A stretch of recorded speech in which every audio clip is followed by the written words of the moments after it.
I think the honorable thing for our species to do is deny our programming. Stop reproducing. Walk hand in hand into extinction. One last midnight, brothers and sisters opting out of a raw deal. Immediately, do not trust any friends or family members. I repeat, do not trust friends. So Netflix Okay. is deciding to crack down on password sharing. Okay, I heard about this. Yeah. Yeah. So they want to. So they increase their prices, like Go on. in a ludicrously aggressive way over the last like couple of years, because they were like, well, you know what, people are using multiple accounts to, you know, like one person's family sharing it, let's say, right? Yeah. I do that. So they were like, well, let's make it so that if you want to watch on 4 screens, you got to pay like $20 a month. Mhm. Reasonable. They price hiked it. Now they're like, now that we price hiked it to $20 a month so that you screen share, let's just fucking crack down on screen sharing out of nowhere. Okay. Like, and this is because they're losing subscribers. Well, I thought this was the. Sorry, I'm. And I only read the headlines on this because I don't have any skin into the game. But I thought and I'm happy to be corrected, but like I thought it was kind of like the reverse causation. I thought they were losing subscribers because they were doing this bullshit. But you're telling me it's the opposite. This is their reaction to losing subscribers? Yes, yeah. Oh man, good thinking. That's what I thought. That's what everyone's kind of bewildered about it. So I'm not really sure what the business plan is, but apparently their stock crashed 40% in 2 days since the announcement. Yeah, because like I'm not a genius, but that sounds fucking stupid. Yeah, man. Like I would say if I was publicly traded and I was holding some of that, I'd be like, time to go, the Titanic. Yeah. Well, unless they make a course correction, because I think. Okay, again, we're just 2 guys talking shit on the internet. Talking shit, yeah. Yeah, but you can get the milk for free. The fact that people buy the cow at all is half a miracle, and I think they don't understand that. I don't think.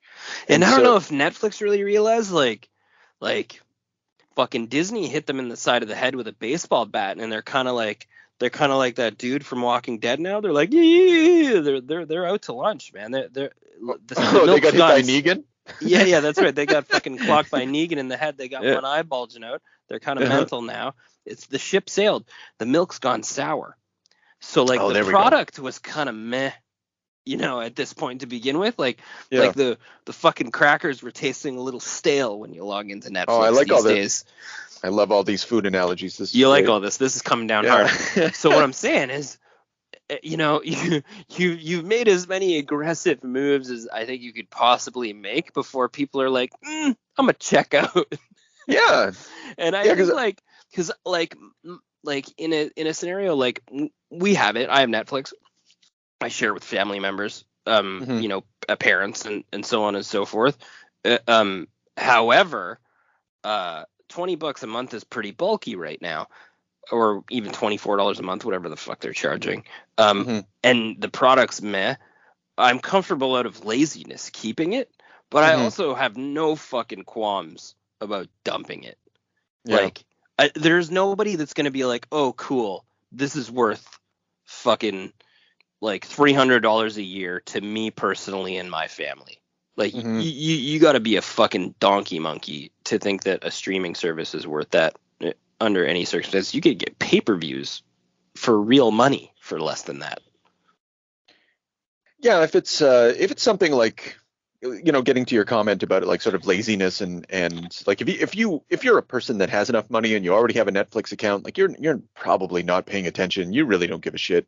You just tune in and tune out. But really though, like if it comes down to value, like that's why we got rid of Netflix years ago, because like that's it. Yeah, like, and I think that's the thing, is that they've lost track of their, like, you got people with the $9 a month thing. You got everybody. Everybody's lazy. You had shit streaming. Nobody felt like pirating anymore. It's annoying. So they flipped over to Netflix. You got everybody. You built up a fucking empire. Congrats. Then you price hike, because everybody was screen sharing. Okay, so now you've equated for the income loss for screen sharing. Now to switch gears and be like, let's do this too.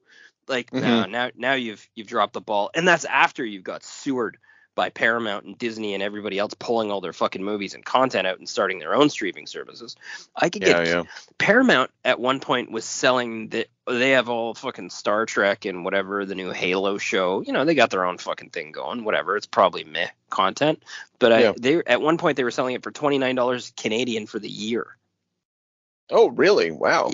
Yeah, like I don't even give a fuck what you're streaming. I'll take it. Yeah. It's a great price. So like, I mean, I think I don't know. I feel like maybe they got a little too big for their britches, and now you're gonna see the fucking sink ship here. Well, yeah, that's what happens when, like, it seems to me anyway, that's what happens when you start making original movies and you start becoming like a production company on such a vast scale. You can't do it. The overhead's too high. So I guess they'll have to cut back and just, like, I don't know. I think it's also a situation where, like, they were first to the market, like first, and then everybody realized, like, they looked to them as how you do it. And then but they were able to leverage better intellectual property, see Disney. And then they were like, hey, we don't have enough shit. Yeah. Not everybody wants to watch Pocahontas 25 times a day. So let's just buy Fox and fuck everybody. Great move. So I don't know. That's, like, on the one hand, I don't care because who cares about Netflix? Yeah. That's right. But on the other hand, that kind of changes the landscape. Like, it's weird to think that amongst streaming services that the consolidation of culture is still, like the idea, I guess, was that the streaming services would allow for diversity of content. Maybe that was part of the thinking. I guess so. I mean, I'm going to tell you right now, I am okay not seeing any more Tiger King. In addition to that, I have no problem flat out pirating the Tiger King, 8 seasons of Paw Patrol, and just shutting down the Netflix account, because there's only one fucking person at my house that watches Netflix anyway, and they just watch Paw Patrol over again. Right. Well, there you go. Well, that decision's been made anyway. Good luck to their stock. Yeah. It'd be curious. It's enough of a controversy that it's hit my radar, even though I do not pay attention to those things. But how like news and media is and stuff like that. If it's controversial enough, it kind of hits the headlines. Well, I mean, be logical. Like Disney is still charging $9 a month. They have way better shit. And then, like, Amazon Prime, they ship all that shit to my house for free. And they give me TV, and they only charge me $100 a year. So, like, but somebody needs to fucking sit down, put the crack pipe aside, and really assess the situation. Yeah. But hey, unless they're pivoting to some sort of, like, specialty channel, like this could be part of a strategic something, but who knows, like. Yeah, I don't think the stock would have dropped if that was the case. Oh, well, yeah, maybe, I don't know. So people don't always know what's going on. Like, thinking about Gucci. Everybody thought Gucci was doomed, and then they made a comeback. So I only half know that from watching House of Gucci, which one of the worst movies of 2021.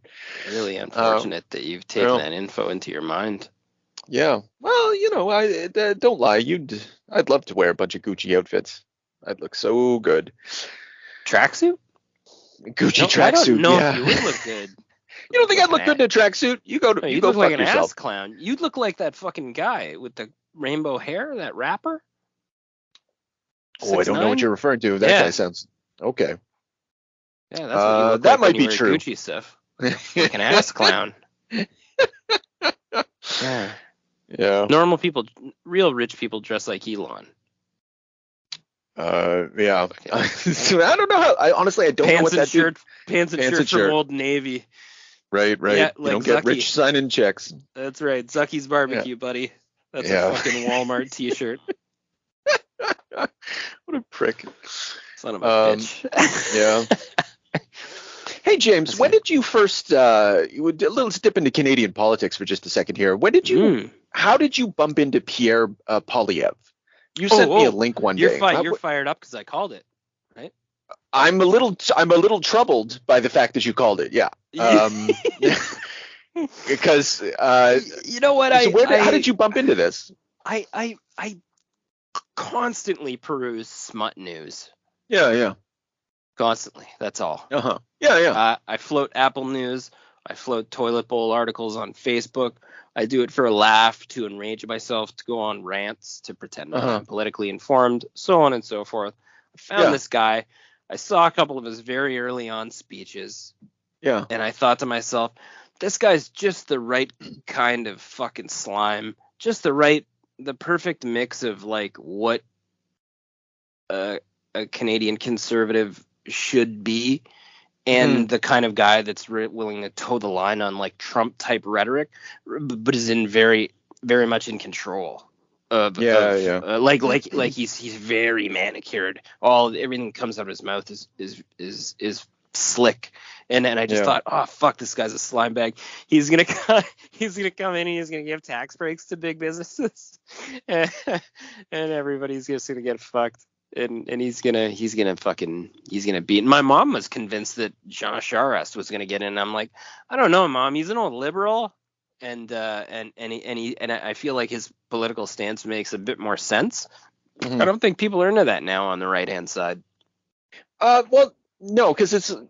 And I guess so. Anyone, we probably have lots of Canadians, non-Canadians listening. So we're talking about the guy who might run for the. So there's three parties at the federal level, essentially. And one of them is the Conservative Party, which I guess is equivalent somewhat to the Republican Party of America. And there's this new dude kind of on the scene, Pierre Poilievre, who he's probably going to make a play for the leadership of the party. We'll see.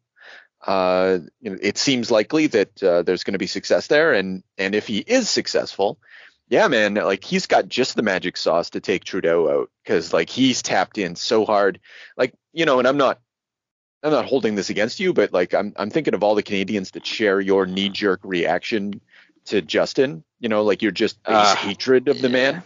I don't like him. I'm not like I don't. I'm like I'll never be like I'll never understand like a true blue conservative standpoint. They just don't represent, like, if you don't make $250,000 a year, they do not represent your fucking interests. They don't. And not in any fucking way. Not a single one of their policies will benefit you. That's fucking set in stone. That's been since I was a baby. I don't know if it was a little different before that. Not really big into history, but I mean, that's all I know. So I know it's not in my interest to vote for them, so I'm not going to. I don't like Justin, but I typically dislike all and mistrust all politicians. But yeah, I'm not a blue guy or anything. I just don't. I see what's happening. I see what's in the wind. I'm not asserting that you are, but I also know that you fucking hate Justin. You hate Justin Trudeau, leader of the Liberal Party, the equivalent of our Democratic Party. And many Canadians share your feelings. Like, he's a smarmy fuck. He's a smarmy liar. And so is this guy. This guy's the fuck. I look at this guy. This guy's worse. He's fucking lying to me. He's lying to my face. And they'll like, look no further than Dofo to see what happens when a real con gets a real majority on the blue side. The spending is not in the little people's favor. They hold back money. They cripple healthcare. They cripple education. They cripple public funding. It's just a fucking old swan song. And then they're like, hey, man, we do it for you, the peons. Enjoy beers. Enjoy $250 for license plate stickers. Oh, hark, dumbasses. It's a little different at the federal level because they don't control all that shit. But we just could think back to Stephen Harper and as I'd said before, his policies were essentially racist grandpa's policies, but he was just not a racist grandpa. As much as he probably hated homosexuals and Muslims, he kept that shit under wraps to some extent anyway.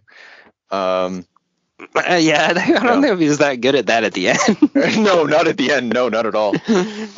So I don't know. Anyway, this Polyev motherfucker. We'll see if he gets the party leadership. Oh man, he's just on the ground level. He's beating the pavement, and people are like, "We love you. They're showing up for him. Yeah, you're what we need to drive us away from communism." I'm like, that's exactly, man. That actually, what happened is earlier this morning, I was listening to Candleland. They were talking about him, but then I went and you're familiar with the family member of mine who's a conspiracy theorist of the deepest variety, and dude was posting about this guy like that was the excitement of the day, and I was like, oh shit, and for whatever reason, I was showing up. Yeah, I was like, okay. Back to a few months back. Yeah, I was like, this fucking guy, Jesus Remember Christ. You assessed his bookshelf. Yeah, what if? Yeah. We. What did you call that? What did you call that type of bookshelf? There's a phrase for it, isn't there? Oh gosh, I don't even remember. That was a while ago. I'm sure I had a word for it though. Yeah, it's like a it's like a faux. It's a faux book. It's a faux bookshelf that you put in. Type, specifically there in case people look at the content. Yeah, just to show that they have the bona fides of a proper conservative. Yeah. So anyway, I was just curious where you bumped into him, but I guess we should probably talk about the thing we want to talk about here tonight. You got to go down into the sewers if you want to see this kind of stuff, Yeah. If you want to see it first, you got to go into the bowels. Yeah, just like if you want to read Avengers Disassembled, you're going to have to go deep. You're going to have to go down. Down into the vault. Yeah. All right. So back in the heady days of September to November of 2004, a little fella by the name of Brian Michael Bendis with the artistry of the pencils of David Finch and a bunch of other motherfuckers.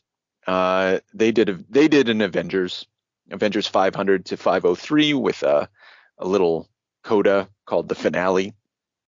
And we decided we would read it and talk about it because we haven't done a Bendis in a while. And I looked at your shelf and there was a Avengers Disassembled. There it is. Mm-hmm. Yeah. You disliked it, I sense.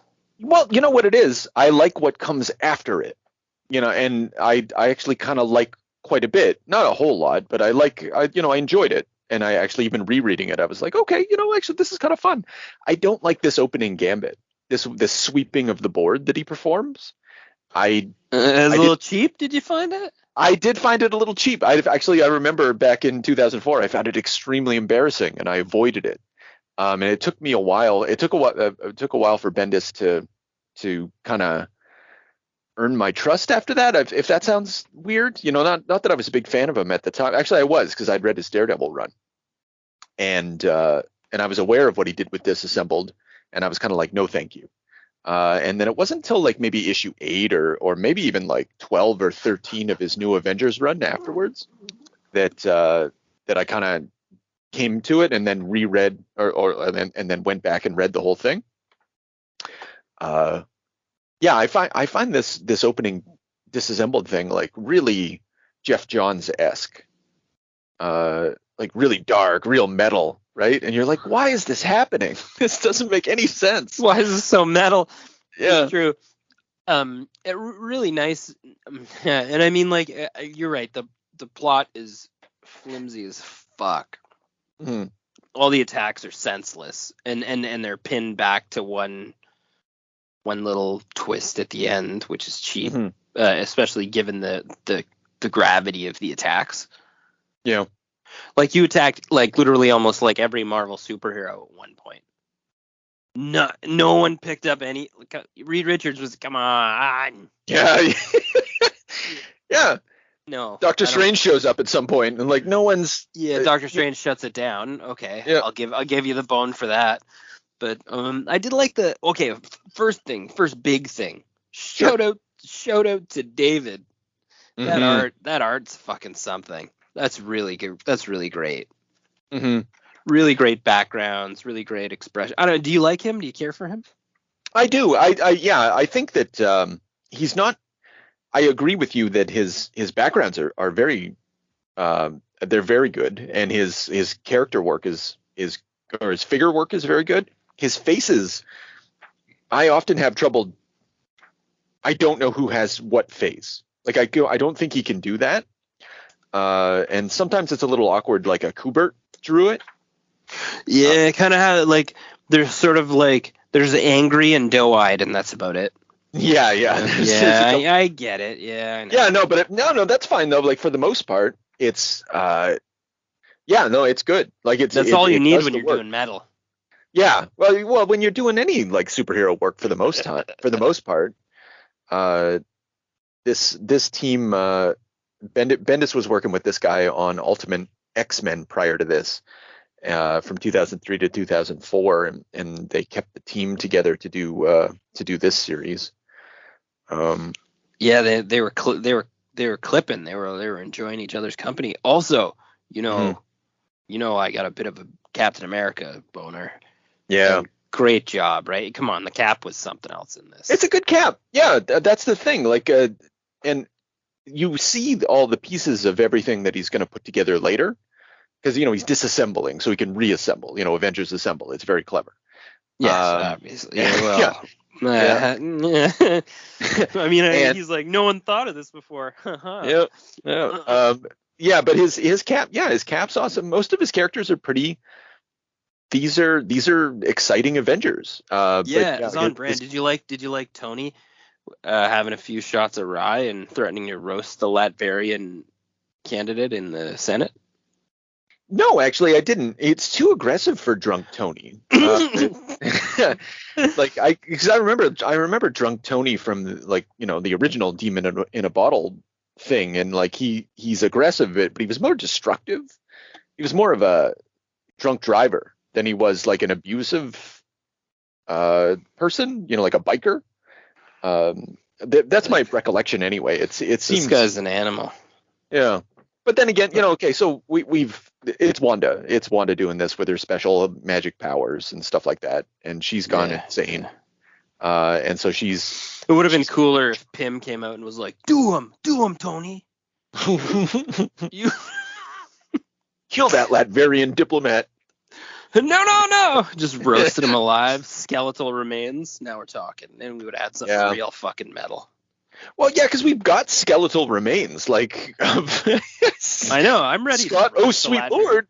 I know. Why'd we pull the punch on the Latvian fucking sweaty guy? I mean, we should have cooked him. Should have cooked him really disassembled shit. I think it's as Iron Man has his own series, right? So they can't fuck it up too bad. It can't be like Tony Stark, mass murderer, international war criminal. That's hard to come back from.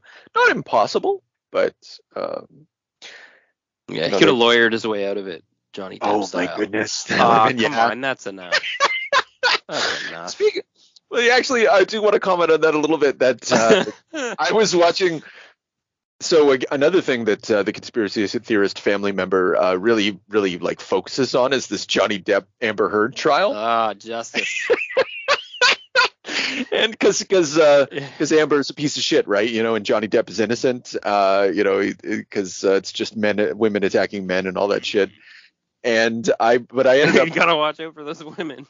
Yeah, fuck. I was kind of scrolling through his stuff, and then there was one. It was like these people, these four men, for an hour analyzing, but without showing pictures or anything, like just talking about her behavior, like her like body language during the trial, and like sort of determining if she was a liar based on her body language. Oh yeah, I've seen that. I mean, she is she's using like they're both actors. They both appear to be acting.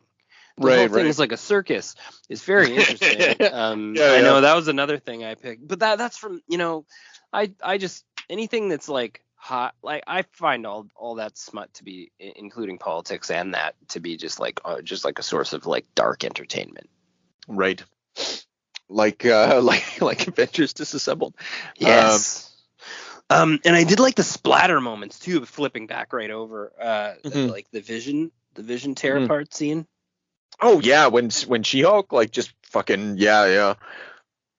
She-Hulk was a real fucking menace. It was a real issue for a bunch of guys that were beat up. Oh shit. Yeah, how'd they deal with her? Did she just like calm down? Iron Man came down fucking stone drunk and gave her a right hook and knocked her out. Oh, right.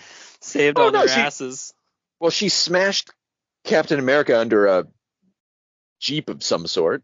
Yeah, she crushed him with a Jeep. Oh, and then here we are. Yeah. And then she splattered. What is who's that? The fucking Union? Not Union Jack. Union Jack was dead, or was that Union Jack? It's Captain Britain.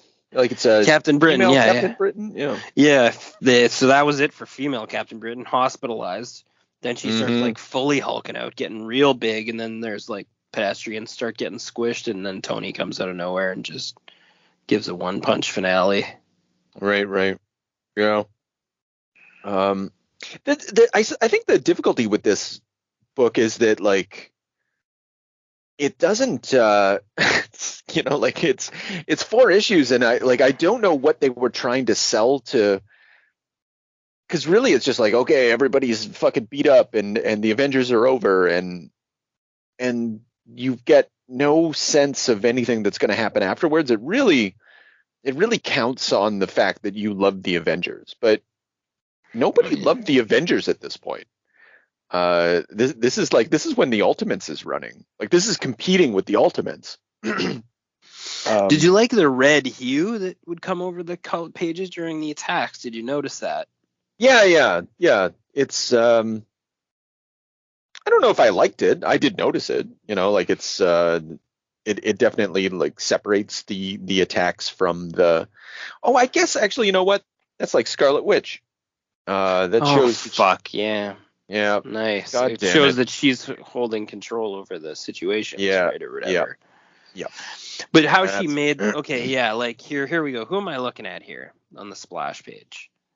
I'm looking at the entirety of the Fantastic Four. Right. Black Panther, Namor, Hercules, Nick Fury. Like somebody, if you're telling me all these people are ignorant to the fact that there's like some magical intervention, or like that there's like a problem with Wanda, or that like, come on. Well, okay. Well, okay. Everyone's there, right? You know who's not there? Wanda. But she was at the UN with Tony and fucking Pym. And so where'd she go? Does nobody notice? Like, why doesn't Pym like, hey, Wanda was right beside me just a moment ago. Where'd she go? Yeah, I know. Or like Cap was in like a pseudo relationship with her here at this point too. So like he's not really picking up on any of this. He's got a lot to deal with. Well, yeah, and okay, so let's, I don't know, let's be charitable to so when they're at the UN, Wanda is there, but she's all in shadow. They never show her face. And I know this isn't fucking, oh my goodness, that's so interesting. But it is true. And she was beside him actually, though. Yeah, but they don't show her face. She's all in darkness. No, the whole she time. was in shadow beside him, or she was like actually standing right beside him at the council, though. Oh, that's true too. Yeah, she's right there. So we're kind of given the old bait and switch. Like we see her, she doesn't seem to be harmful, and then they switch to that like those all black panels where those two lips are speaking to each other. Right. Yeah. And but it's Wanda, like talking to herself essentially. But because it's drawn from 2 different angles, we can't. Yeah. And then, did you find Doctor Strange's rant was semi-incoherent? Yeah, I did. I really did.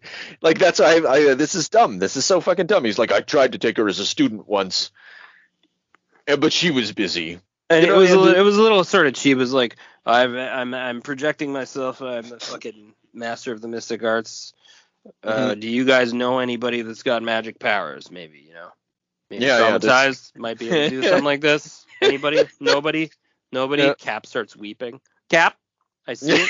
It's you. You know who it is. Oh no, it's Wanda. Yeah, that was a bit. You could have done it that way. Actually, would have been funnier at least. Yeah.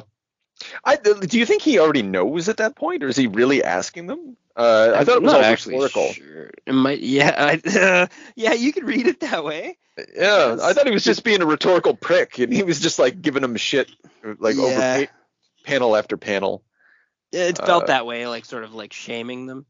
Yeah. No one picked up on this, eh? Someone who could orchestrate this level of chaos, and Captain America just feels like shit. He's like, oh fuck, I was trying to hook up. Yeah. Did you like Cap when he gives that fucking Kree guy the old shield to the face? Earlier on, it's a cool scene. I like when he gives anyone a shield to the face. I can't get enough Cap. I think that's why this charms me. Well, I think you'd like Bendis' run in general, man. He really loves the Cap. Cap gets a lot of good play. You can tell he likes the Cap. Yeah, I like Beast too. Nice job throwing Beast in. Well, he was a big deal Avenger way back in the day, back in the Perez run. What actually strikes me about this, if I was to be a proper nerd, is that so little of Avengers, like even though there's all this pointing to Avengers history, there's so little actual Avengers history contained in this story.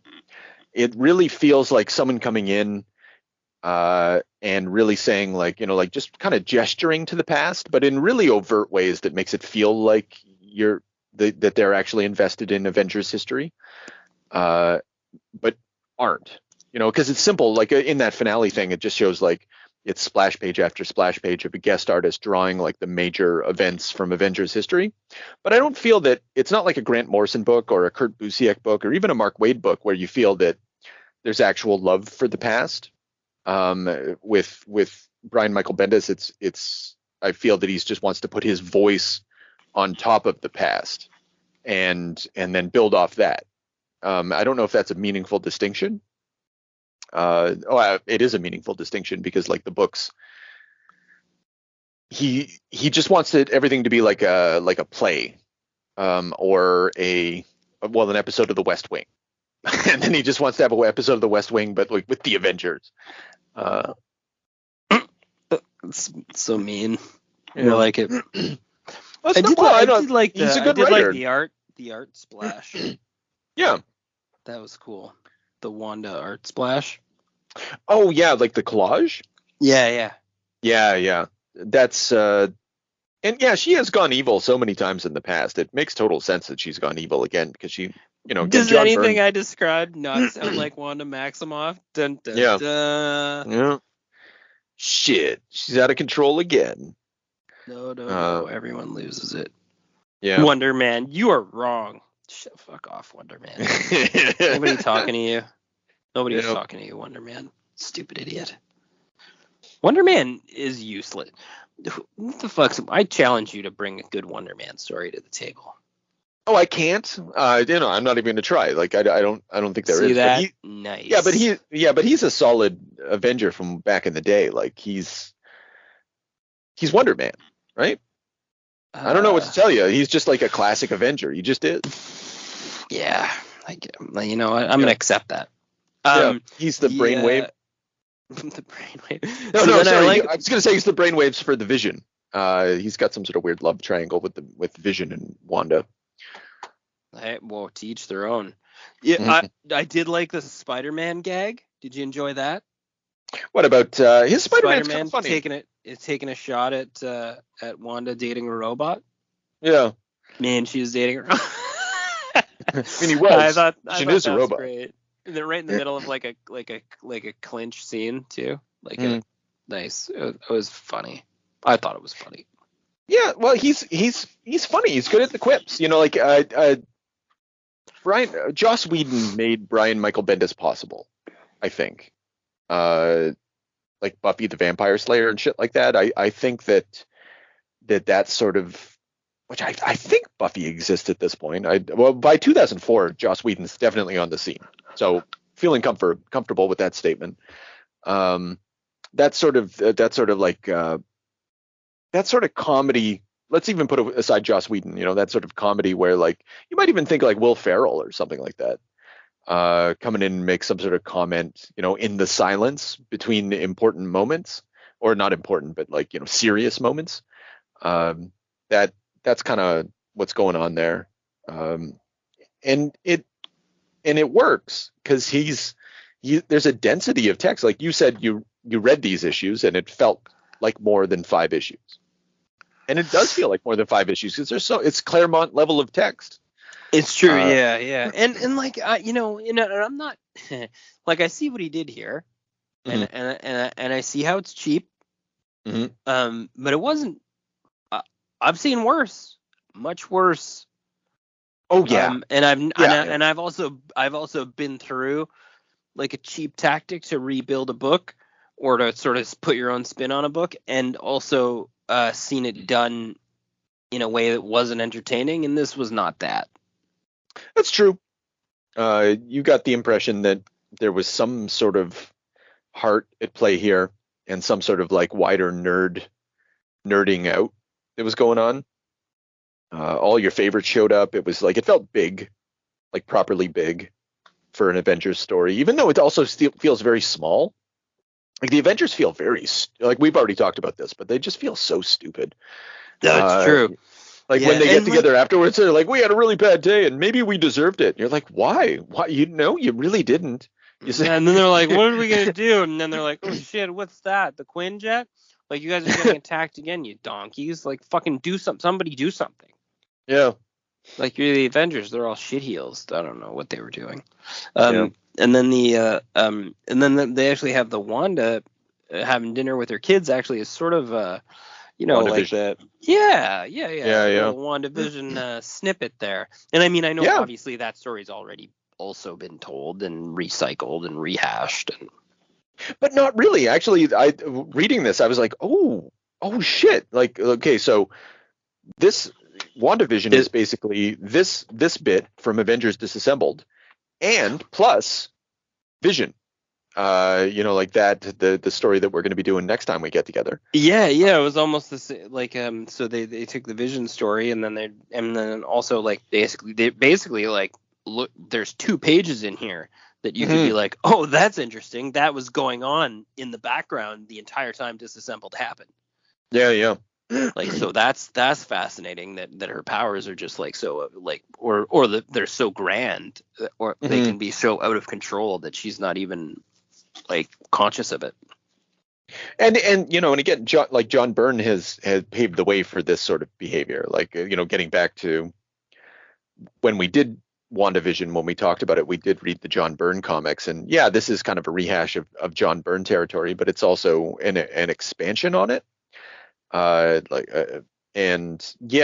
don't know what really drove her to this, though. That's not clear to me in this story, and I think that's a big mistake. Is like, I don't. Why? No, there's no motive. What happened? Yeah, like I know there was some. Prior to Brian Michael Bendis taking over, so before that it was Jeff Johns, and then so there was Jeff Johns, and then there's Chuck Austin, and then Brian Michael Bendis, and Chuck Austin there's a guy that I don't have any I have no like grasp of, but I understand he sucks the fucking bag real bad. He's like the worst of the worst, is my understanding. And never even heard of him. Yeah, right. But he's a big name in the early 2000s. He wrote the X-Men. He wrote the Avengers. He wrote this, and like he's just this nothing, this null void. Where I feel that like society as a whole kind of like repressed Chuck Austin, or like fan culture repressed Chuck Austin, and so maybe this is like the return of the repressed. I don't think I've ever seen a collected book of Chuck Austin's available for purchase. Also, like, what's funny about that, now that you say it, is you wonder, maybe it's somebody's kid. That's what I always go to. Somebody's kid? Wait, what do you mean? Oh, you mean that's how he got the job? Oh, I see. No, I don't. Well, maybe he might have been related to Bill Jemas in some sense, because that's when dude came on the scene. But I think he was just one of those fucks that they brought in at the time. I know a good writer. Yeah. Well, I mean, By the name of Chuck Austin. You're the so, editor. I don't know. So. Yeah.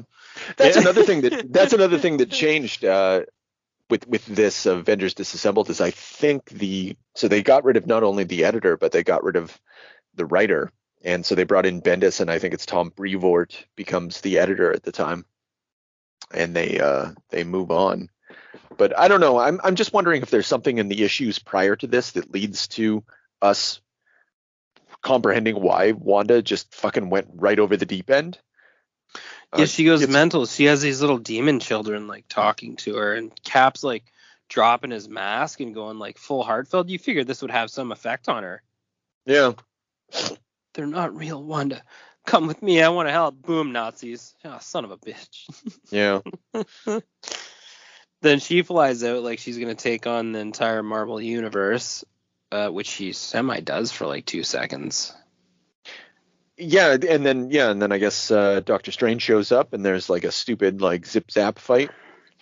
Doctor Strange is just like, this isn't happening. I'm dealing with this. And then he like, I guess he turns into a vegetable, which is like that's not cool. Not a great technique. Well, she's catatonic. Her mind was in a delicate state to begin with. So yeah, she was all. He did the best he could. He fucking roasted her brain with the Eye of Agamotto or whatever. Yeah, I like how they find Agatha Harkness. That was awesome. Nice touch. They're like, yeah, where's Agatha? Oh yeah, she was at dinner. Nah, she's a fucking corpse. We're going full fucking Bates Motel on this. Yeah. And then Magneto shows up. Give me my daughter. You know, like it was like too many. He did cram a lot of big dick splashes in. Like, whoa. Yeah. This is one thing after another, and you're like, we rip the Vision in half. Jack of Spades comes a zombie corpse style. Cap gets attacked by like Nazis. She-Hulk splatters him with a jeep. Tony goes to fucking blow up the Latverian guy. There's just like a lot of like, hey, bikini scene, not useful. Boom. Mass for you there. Yeah. Splash page Wanda action, just giving it to us, eh? And then Magneto, may as well. Oh, son of a bitch, Magneto. Just ended up. Yeah, just showing up. I like how everybody's like, yeah, nah, we're not going to deal with this. This is, give him Wanda. Yeah, his fucking hands are over. Nobody says shit. Bro, where are you taking her? Oh, it's cool. We'll wonder. And it goes like in the background, like as Captain America's handing Wanda over to Magneto, like Reed Richards is like with Sue Richards, and like there's this sense that I don't know, there's just such a traditionalism in that moment where it's just like, oh yeah, a daughter goes to her father. I'm not going to question it. This is the social, like the universe is at stake, but let's not be concerned about that because there's like a social structure that we have to adhere to in this moment. I more read it as like we just had our asses kicked. Multiple people are dead. We just fought a horrible witch. Doctor Strange just roasted her brain, and I don't know if anybody really feels like fighting Magneto right now. Well, what the fuck? Where did he come from? How does he know about this? Is it like, I guess Xavier told him. I don't Xavier know. You're standing there with your metal shield. You want a piece of him? It's the entire. Honestly, I'd have fought him. Fuck off. Fuck off, Magneto. You know what? Fuck you. What kind of day we've had? We got Reed Richards here. We got Doctor Strange. You could take a piss. Yeah. Oh, maybe you're right then. It does maybe feel a little bit more of a traditional, like, oh, well, here's his baby. Yeah. Take your baby and fly off. Yeah, we turned her into. Doctor Strange just said he turned her into a veggie anyway, so. Yep, all done. You may as well take her away. Yeah. And then like the reason they joined the Avengers is because they were exploited by Magneto. Like they had turned the page, and then we flash back to the original Stan Lee comics, and it says here, like only because we had been cruelly exploited by Magneto, my sister, and so like you're just perpetuating the cycle by giving it to this fucking asshole. Like the reason she just did all this is because she was the daughter of Magneto. Well, that's the other funny thing is too. Like, what was Scarlet Witch's motivation? Like, what was her motive? And then what was Magneto's motive? Yeah. Nobody has any motive. They just show up. What the fuck? Yeah. This is why I don't like this book a lot, because I'm just like, it's kind of a bunch of cool moments one after the other, but it doesn't make any sense. And it just kind of hangs there, and it just feels very cynical. It's like a literal sweeping of the board, but I don't feel anything about it. I don't feel any love. And I know that's a nerd comment, but I don't feel any love for any of these characters except Cap. I do feel tons of love for Cap and Jarvis for some reason. Yeah, Cap and Jarvis, exactly. And then everybody else is expendable. You can just rip Vision apart. You can do this. You can do that. This Daredevil run is not like this. There's so much love for Daredevil and the Daredevil books of the past and everything like that. It's so. Who took a shot at Jarvis in the early on, and Cap was like, "This man's an Avenger." Unless you want to get sort of soldier. If you want to get punched in the face by Cap, you keep talking shit about Jarvis. Yeah.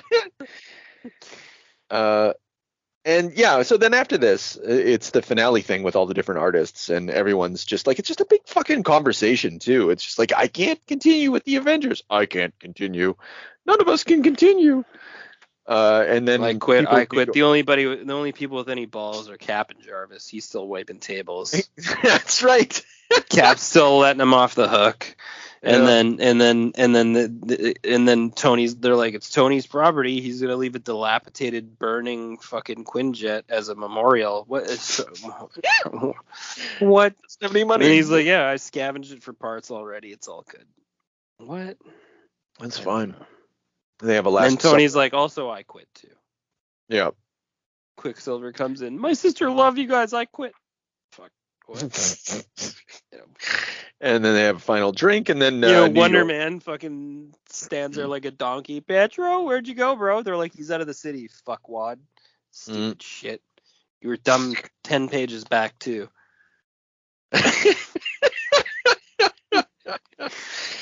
Yeah.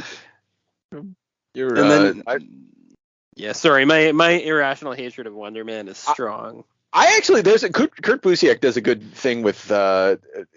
Well, we never really covered Kurt Busiek's Avengers run, which I was about to say pretty fucking solid. Kurt Busiek and Perez I fucking love, and I don't actually have any of those books and I don't know why, because I love that content. I love that content, and I can't get enough Perez, and I really always speak well of Kurt Busiek if anyone ever brings his name up, which only you guys do, but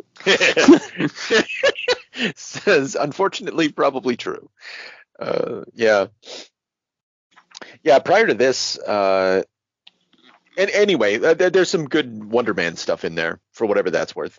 That's okay. Yeah, and this end part with the splash pages. What's your favorite Avengers moment? I literally, I do this with my 3-year-old daughter at bedtime. Kate does it with her. What was your big thumbs up for today, Nora? What was your thumbs down? That's what we do. It's cute. That's a fun. In a grown-up story. I guess it's also a kid's story. It doesn't matter. It's a fucking adult Avengers story. Let's face it. That comes off childish and fucking stupid. Favorite Avengers moment.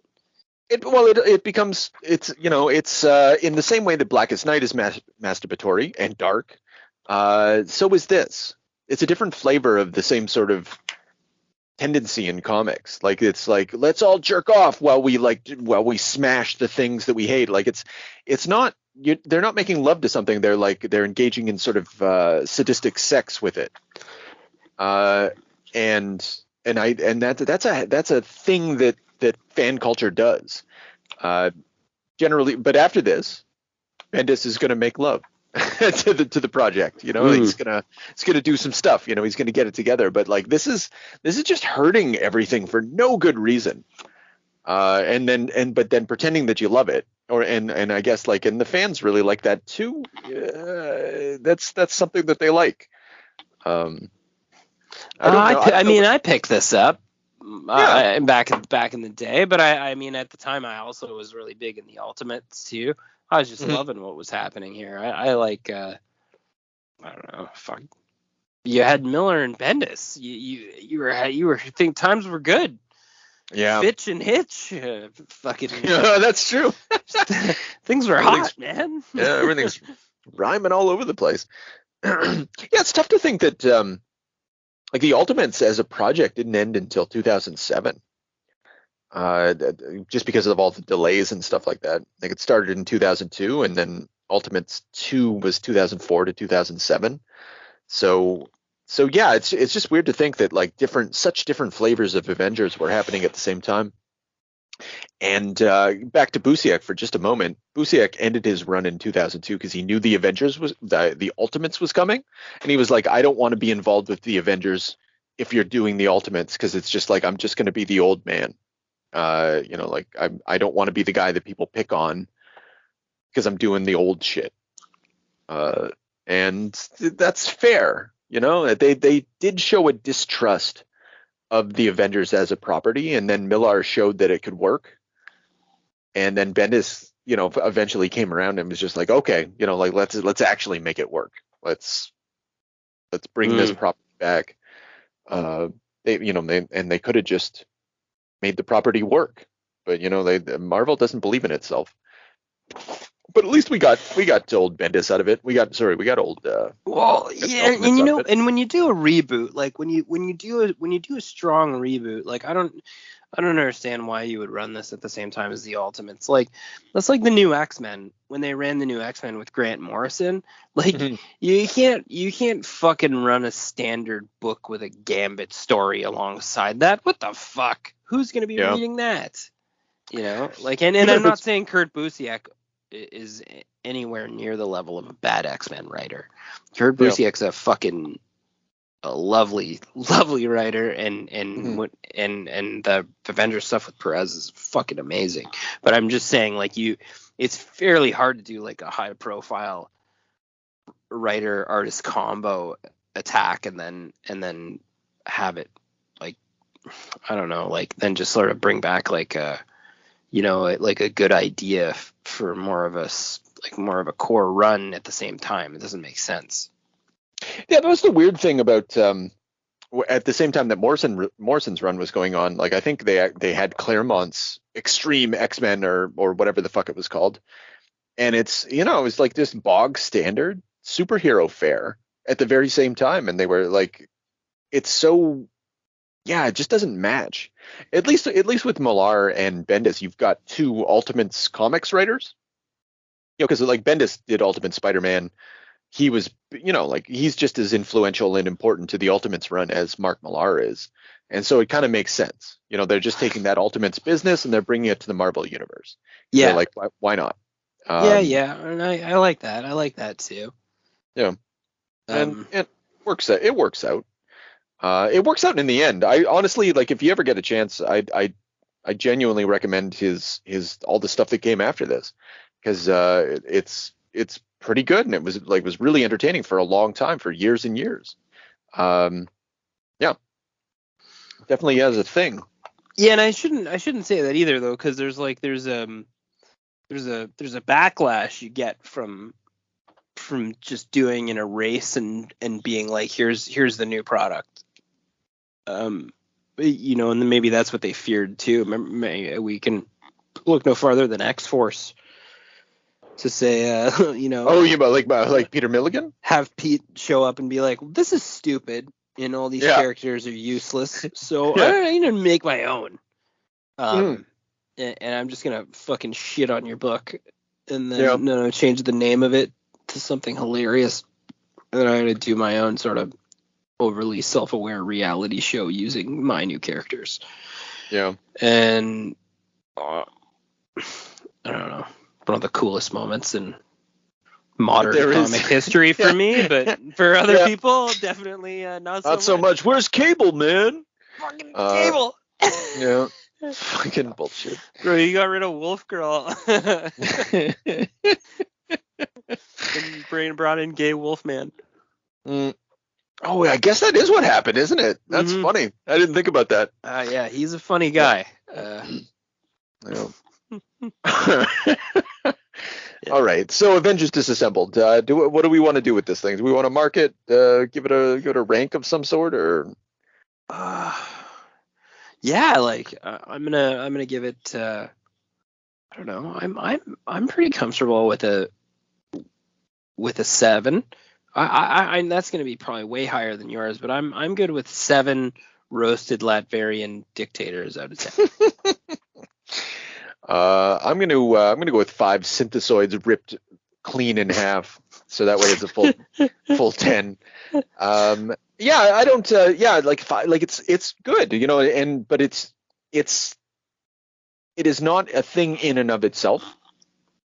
It's just kind of like something that happens, and it happens in a way that it is just bigger and longer than really isn't required.